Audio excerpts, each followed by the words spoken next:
Tell me a little bit about what happened at the concert. Beefy guy, reasonably well built, bigger than me. Annoyed my wife a little bit, so we decided to switch seats. He was encroaching on her space. It's this narrow chair, and he decided to do a man spread purposely. Pushing the I'm knees certain out. of it. And she had a few words with him, and I decided, all right, let me just switch seats with you. He was sitting there, and he's still apparently not quite as aggressive as with my wife, but I'm thinking the whole time, how do I deal with this, Right. this guy, if I have to? Our legs are very close.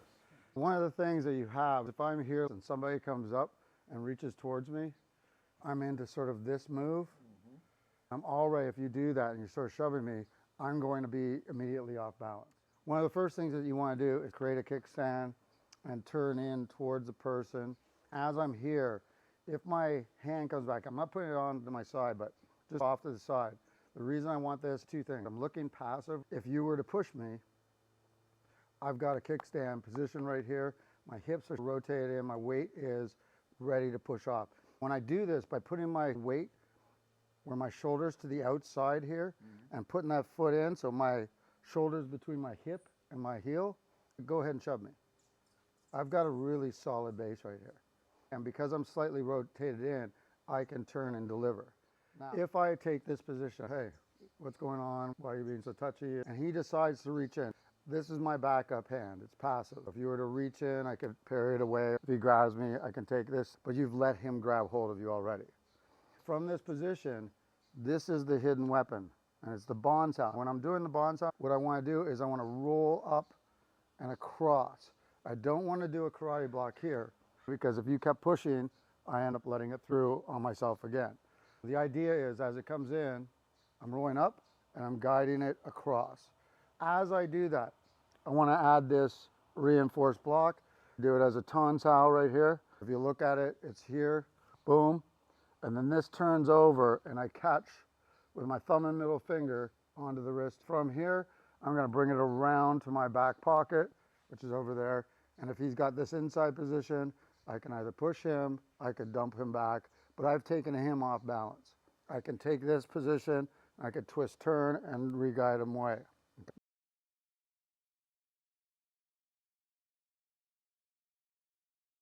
Now, if he happens to use the inside hand on here, the reason this hand is back is when he reaches, my elbow is able to slide along his elbow and forearm. So whether I catch him on the back of his elbow, which is good, he's trying to push towards me, I just guide that force across. See how it's like rocking as an arc?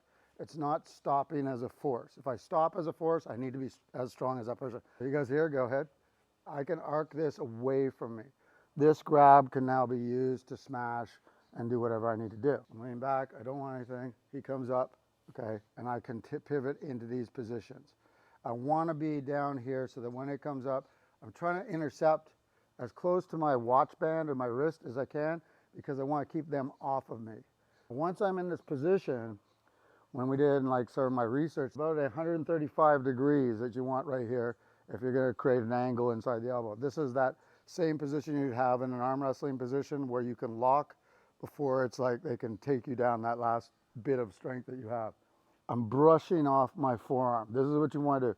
Brushing off my forearm to grab, and then I can pivot, roll, Fuxao, bring them down, or I can go behind the elbow and direct this towards his face, which is going to take him, which would be into his wife, over there. Other motions I could do is I could bring this down, taking him back over the chair. Grab that chin, rock him back over the chair. I'm the threatening guy. As I come in, it doesn't matter. As long as you decide, on the Bonsau, you're always rocking your weight back away from you, as though I'm taking a step back. You could exaggerate in that, you'll find that you'll get more of a stance from there. As I'm reaching in, he wants to intercept it. Now, when I say move your hands, move both your hands. This is what happens a lot with karate. We go here. When you move your hands, get both up. If I'm reaching in, that's it. He's got the Tonsau. He can pivot the hand over now, slide down, thumb and middle finger. He wants to catch the fold of my wrist right here. If you've got that, he can bend my wrist nice and easy. Now, if he just continues that roll across his body, going this way, I'm taking into control. he can smash, he can do whatever he wants from now. This is actually quite a strong position right here where he's got me turned out. Good move that he's done is the more you turn the hand up, the more my elbow is locked out. Any weight that you put across, he can roll me across, boom. He can put weight directly onto the elbow, just put it over top and squeeze down towards your leg. There he goes. That's gonna bring me down. He's open for strikes. If he comes with a strike, keep your arm bent. This is if you have to strike. Hook it like a futsal. You're not gonna go this way. You're just gonna turn your body and that's boom. That is an extremely powerful strike. He's still got me engaged. I'm going nowhere. He can just palm heel my face and stretch me out or stand up and push me as you go and back me out this way. Raise it up. It looks like a karate block, but it's not. It's rolling the elbow, the shoulders pivoting, and it's coming across to my opposite leg. As I come in, there's the interception. He's got the grab. Go ahead with the grab. He's here, so control the elbow. He's on the inside of the elbow. Anywhere he goes, he can swing it across. That opens me up. He can drive it down to his thigh. That drives me down. He's got this control. If he has that, he's a little bit high on this. If he goes here and he twists it back towards me, twist it this way, there's the rotation. If he twists it under by mistake, he wants to pick up and there's the wrist lock right there.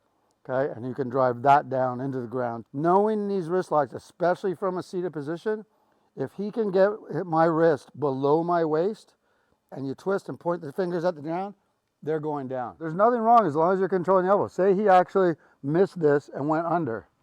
Just hook this and turn backwards. There I go backwards over the chair. You're controlling the elbow and the wrist at the same time. See how he's got that control? Beautiful. Come around to the inside of the elbow. Same thing. He can fold the elbow around him, bang, and then use that elbow to drive me back out. Whichever way you're going, you have to go with your body. If you're pulling, you got to turn. If you're dragging, you've got to rotate. Good. Transferring the weight through the hips is the key. Hips and shoulders. Yeah. Rotate in. Good. Rotate down with a futsal. Remember futsal? Belly goes in. Bam. This is a really nice one I like because you can take them.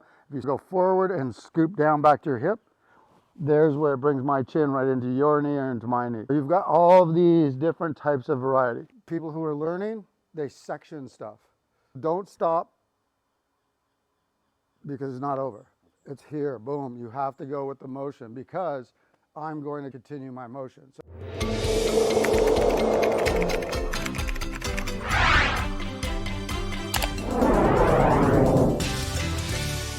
Be sure to watch part 2.